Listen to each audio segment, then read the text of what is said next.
ವೀಕ್ಷಕರೆಲ್ಲರಿಗೂ ಸಾಪ್ತಾಹಿಕ ಭವಿಷ್ಯವಾಣಿ ವಿಶೇಷ ಕಾರ್ಯಕ್ರಮಕ್ಕೆ ಸ್ವಾಗತ. ಸ್ನೇಹಿತರೆ, ಜನವರಿ ತಿಂಗಳ ಈ ವಾರ ಬುಧಾದಿತ್ಯ ರಾಜಯೋಗದ ಶುಭ ಸಂಯೋಗವು ರೂಪುಗೊಳ್ಳಲಿದೆ.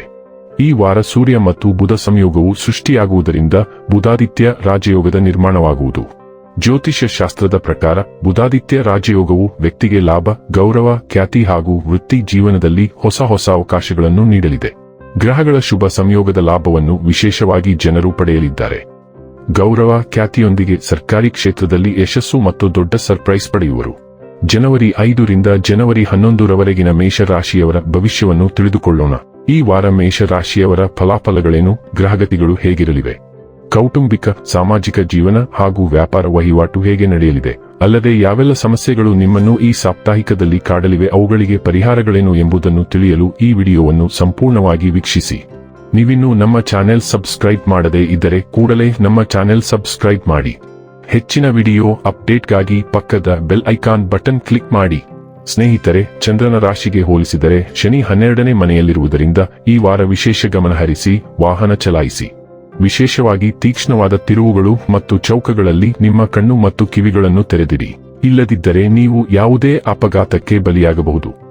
ರಾಹು ಚಂದ್ರನ ರಾಶಿಗೆ ಹೋಲಿಸಿದರೆ 11ನೇ ಮನೆಯಲ್ಲಿರುವುದರಿಂದ ಪೂರ್ವಜರ ಆಸ್ತಿ, ಭೂಮಿ, ಆಸ್ತಿ, ನೀತಿ ಮುಂತಾದ ನಿಮ್ಮ ಹಳೆಯ ಹೂಡಿಕೆಗಳಿಂದಾಗಿ ಈ ವಾರ ನಿಮ್ಮ ಆದಾಯ ಹೆಚ್ಚಾಗುವ ಸಾಧ್ಯತೆಯಿದೆ. ಅಂತಹ ಪರಿಸ್ಥಿತಿಯಲ್ಲಿ ಆ ಹಣವನ್ನು ಸಂಪಾದಿಸುವಾಗ ನೀವು ಅದನ್ನು ಮತ್ತೆ ಉತ್ತಮ ಯೋಜನೆಯಲ್ಲಿ ಹೂಡಿಕೆ ಮಾಡಲು ನಿರ್ಧರಿಸಬಹುದು. ನಿಮ್ಮ ಹಿರಿಯ ಸಹೋದರ ಸಹೋದರಿಯರಿಂದ ನೀವು ಯಾವುದೇ ರೀತಿಯ ಆರ್ಥಿಕ ಸಹಾಯವನ್ನು ಕೇಳಿದ್ದರೆ ಅದರಲ್ಲಿ ನೀವು ವ್ಯತಿರಿಕ್ತ ಫಲಿತಾಂಶಗಳನ್ನು ಪಡೆಯುತ್ತೀರಿ. ಏಕೆಂದರೆ ನಿಮ್ಮ ಸಹೋದರ ಸಹೋದರಿಯರು ತಮ್ಮ ಕಳಪೆ ಆರ್ಥಿಕ ಸ್ಥಿತಿಯನ್ನು ಉಲ್ಲೇಖಿಸಿ ಯಾವುದೇ ರೀತಿಯ ಸಹಾಯವನ್ನು ನೀಡಲು ನಿರಾಕರಿಸುವ ಸಾಧ್ಯತೆಯಿದೆ. ಈ ವಾರ ನಿಮ್ಮ ಉತ್ತಮ ಕೆಲಸ ಮತ್ತು ಕೆಲಸದ ಸಾಮರ್ಥ್ಯವನ್ನು ನೋಡಿದರೆ ನಿಮ್ಮ ಅಡಿಯಲ್ಲಿ ಕೆಲಸ ಮಾಡುವ ಕಾರ್ಮಿಕರು ನಿಮ್ಮ ಬಗ್ಗೆ ತುಂಬಾ ಪ್ರಭಾವಿತರಾಗುತ್ತಾರೆ. ನೀವು ಅವರಿಂದ ಪ್ರಶಂಸೆ ಪಡೆಯುತ್ತೀರಿ ಮತ್ತು ಅವರೊಂದಿಗೆ ನಿಮ್ಮ ವ್ಯವಹಾರವನ್ನು ಬೆಳೆಸುವ ಬಗ್ಗೆ ನೀವು ಯೋಚಿಸುತ್ತೀರಿ. ಇದರೊಂದಿಗೆ ಮಾರುಕಟ್ಟೆಯಲ್ಲಿ ನಿಮ್ಮ ಹೆಸರು ಮತ್ತು ಖ್ಯಾತಿಯನ್ನು ಗಳಿಸಲು ನಿಮಗೆ ಅನೇಕ ಅವಕಾಶಗಳು ಸಿಗುತ್ತವೆ. ನಿಮ್ಮ ಸಾಪ್ತಾಹಿಕ ರಾಶಿ ಭವಿಷ್ಯದ ಪ್ರಕಾರ ನಿಮ್ಮ ರಾಶಿಚಕ್ರದ ವಿದ್ಯಾರ್ಥಿಗಳಿಗೆ ಈ ವಾರವು ಅನೇಕ ಉಡುಗೊರೆಗಳನ್ನು ತರಬಹುದು. ಆದಾಗ್ಯೂ ಈ ಮಧ್ಯೆ ನಿಮ್ಮ ಜೀವನದಲ್ಲಿ ಕಡಿಮೆ ಕಠಿಣ ಪರಿಶ್ರಮದ ನಂತರವೂ ಅವರು ತಮ್ಮ ಶಿಕ್ಷಣದಲ್ಲಿ ಅವರು ಬಯಸಿದ್ದಕ್ಕಿಂತ ಹೆಚ್ಚಿನ ಅಂಕಗಳನ್ನು ಪಡೆಯಲು ಸಾಧ್ಯವಾಗುವಂತಹ ಅನೇಕ ಸಂದರ್ಭಗಳಿವೆ. ಏಕೆಂದರೆ ಈ ಸಮಯದಲ್ಲಿ ನಿಮ್ಮ ಮನಸ್ಸು ಶಿಕ್ಷಣದತ್ತ ಗಮನ ಹರಿಸುತ್ತದೆ. ನಿಮ್ಮ ಶಿಕ್ಷಣದ ಪ್ರಗತಿಯತ್ತ ಈ ಸಮಯವು ನಿಮಗೆ ಉತ್ತಮ ವಾರವೆಂದು ಸಾಬೀತುಪಡಿಸುತ್ತದೆ. ವಾರದ ಆರಂಭದಲ್ಲಿ ನಿಮ್ಮ 10ನೇ ಮನೆ ಮಕರ ರಾಶಿಯಲ್ಲಿ ಗ್ರಹಗಳ ಸಮೂಹವಿರುತ್ತದೆ. ಆದ್ದರಿಂದ ಮಧ್ಯ ಆಕಾಶವು ಭಾರೀ ಗ್ರಹಗಳ ಪ್ರಭಾವದಲ್ಲಿರುತ್ತದೆ. ಈ ಗ್ರಹಗಳು ನಿಮ್ಮ ಕುಟುಂಬದ ಮುಂಭಾಗವನ್ನು ಸಹ ನೋಡುತ್ತವೆ. ಆದ್ದರಿಂದ ನಿಮ್ಮ ವೃತ್ತಿ ಮತ್ತು ಕುಟುಂಬವು ಮಹತ್ವದ ಘಟನೆಗಳನ್ನು ಹೊಂದಿರುತ್ತದೆ. ಸೂರ್ಯ, ಮಂಗಳ, ಬುಧ ಮತ್ತು ಶುಕ್ರ 10ನೇ ಮನೆಯ ಮೂಲಕ ಚಲಿಸುತ್ತಿದ್ದಾರೆ. ಆದ್ದರಿಂದ ಹೊಸ ಅವಕಾಶಗಳನ್ನು ಪಡೆಯುವುದು, ನಿಮ್ಮ ವ್ಯವಸ್ಥಾಪಕರು ಮತ್ತು ಸಹೋದ್ಯೋಗಿಗಳೊಂದಿಗೆ ಪ್ರಮುಖ ಮಾತುಕತೆಗಳು ಮುಂತಾದ ಘಟನೆಗಳು ನಡೆಯುತ್ತವೆ ಮತ್ತು ನಿಮ್ಮ ವೃತ್ತಿ ಜೀವನದ ಬಗ್ಗೆ ನೀವು ಸ್ವಲ್ಪ ಉದ್ವಿಗ್ನರಾಗಿರುತ್ತೀರಿ. ನೀವು ಈಗಾಗಲೇ ನಿಮ್ಮ ಕೆಲಸದಲ್ಲಿ ಕಠಿಣ ಸಮಯವನ್ನು ಎದುರಿಸುತ್ತಿದ್ದರೆ ಈ ಗ್ರಹಗಳ ಪ್ರಭಾವವು ಒತ್ತಡವನ್ನು ಹೆಚ್ಚಿಸಬಹುದು.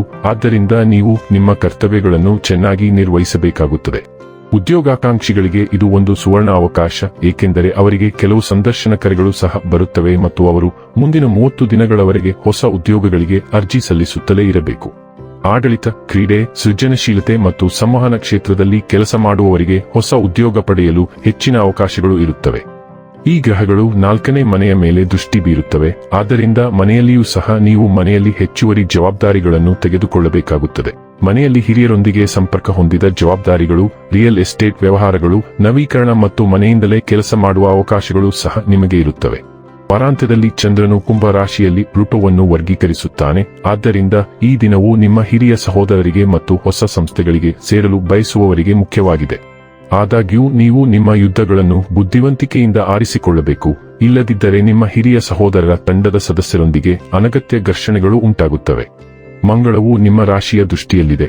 ಆದ್ದರಿಂದ ಮೇಷ ರಾಶಿಯ ಉದಯ, ಚಂದ್ರ ಮತ್ತು ಸೂರ್ಯ ರಾಶಿಗಳು ಅವರ ವೈಯಕ್ತಿಕ ಜೀವನದಲ್ಲಿ ಬಹಳಷ್ಟು ಸಂಗತಿಗಳು ನಡೆಯುತ್ತವೆ. ಆದರೂ ಮಂಗಳವು ನಿಮ್ಮ ಅಧಿಪತಿ, ಆದ್ದರಿಂದ ಆಳುವ ಗ್ರಹವು ಯಾವಾಗಲೂ ನಿಮಗಾಗಿ ಹೋರಾಡುತ್ತದೆ ಮತ್ತು ಒಳ್ಳೆಯ ಸುದ್ದಿ ಏನೆಂದರೆ ನೀವು ಸ್ವಲ್ಪ ಸಮಯ ತೆಗೆದುಕೊಂಡರೂ ಸಹ ನೀವು ಎಲ್ಲಾ ಹೋರಾಟಗಳನ್ನು ಜಯಿಸುತ್ತೀರಿ.